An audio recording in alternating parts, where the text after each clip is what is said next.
السلام علیکم ورحمۃ اللہ وبرکاتہ۔ اللہم صلی علی محمد کما تحب و ترضی۔ سامعین محترم، جنت کے اندر کون شخص کھیتی باڑی کی تمنا کرے گا اور پھر وہ کس انداز میں جنت میں کھیتی باڑی کر سکے گا؟ جنت کے اندر کس دن بازار لگا کرے گا اور اس پر کیا کیا چیزیں خریدنا اور میسر آئیں گی؟ بہت ہی خوبصورت ویڈیو اور معلوماتی دلچسپ ویڈیو ہے۔ آپ سے گزارش ہے، چینل پر نئے آئے ہیں تو سبسکرائب کر لیجئے اور بیل آئیکن کے بٹن کو دبا دیجئے۔ سامعین محترم، دنیا میں ہم بعض اوقات سوچتے ہیں کہ ہماری خواہشات پر پہرا لگایا گیا ہے، فلاں خواہش بھی پوری نہ ہوئی، فلاں خواہش کی خاطر اتنی کوشش کی، باوجود اس کے وہ حاصل نہ ہو سکی۔ ایک بات تو یہ ہے کہ اللہ تبارک و تعالیٰ کی رضا میں راضی رہنا یہ بندہ مومن کی بہت اونچی شان ہے۔ جس وقت اہل جنت میں پہنچ جائیں گے تو ایک فرشتہ ان کے پاس آئے گا اور انہیں سلام کرے گا۔ پھر اللہ عز و جل کی طرف سے ایک خط پہنچایا جائے گا۔ اس خط میں لکھا ہوگا کہ وہ خدائے بزرگ جو حی و قیوم ہے، جسے کبھی موت نہ آئے گی، اس کی جانب سے ان جنتیوں کے نام پیغام جن پر کبھی موت نہیں آئے گی۔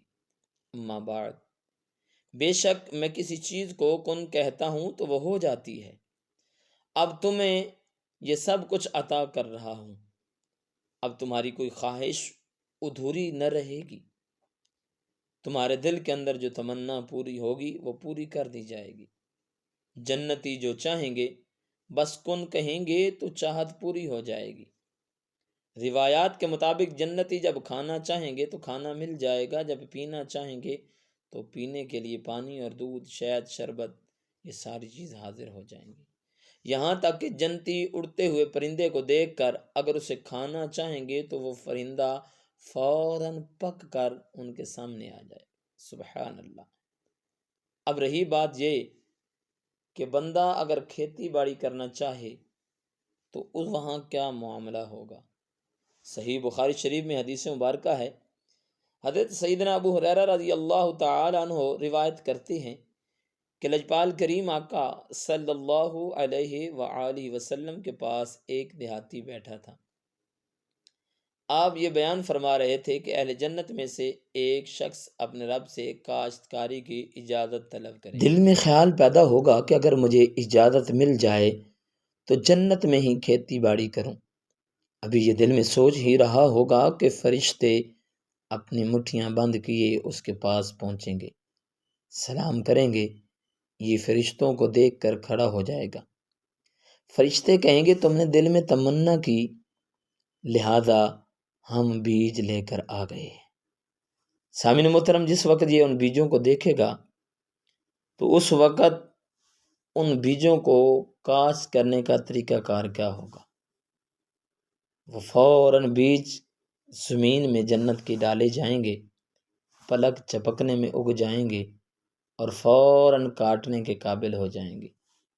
دیکھتے ہی دیکھتے پہاڑ کی طرح انبار لگ جائے گا اور اللہ تبارک و تعالیٰ فرمائے گا، اے آدم کے بیٹے، یہ لے لے، تجھے کوئی چیز سیر نہیں کر سکتی۔ لجپال کریم آقا صلی اللہ علیہ وآلہ وسلم یہ بیان فرما رہے تھے، یہ سن کر دیہاتی کہنے لگا، اللہ کی قسم وہ شخص قریشی یا انصاری ہوگا، کیونکہ یہی لوگ کھیتی باڑی کرنے والے ہیں، ہم تو کھیتی باڑی کرنے والے نہیں۔ لجپال کریم آقا صلی اللہ علیہ وآلہ وسلم نے یہ جب سنا تو آپ مسکرا دیے۔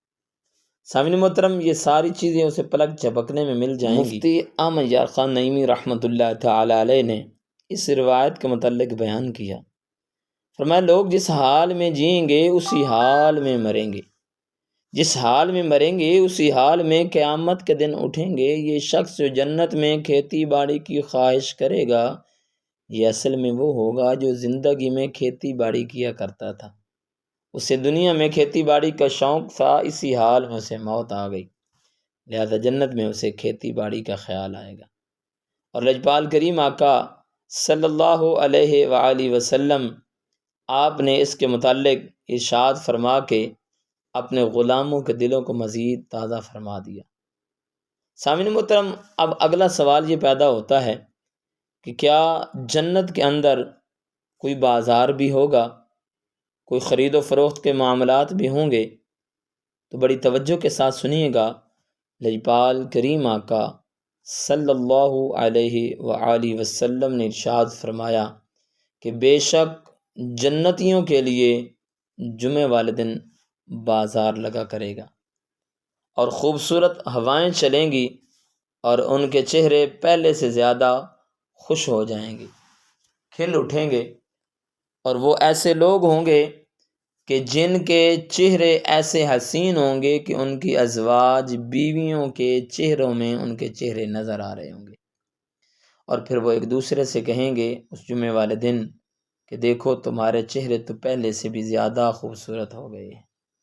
اللہ تبارک و تعالی لجپال کریم آقا صلی اللہ علیہ وآلہ وسلم کے طفیل جنت الفردوس میں محبوب کے ہر امتی کو اعلیٰ مقام عطا فرمائے، آمین بجاہ النبی الامین۔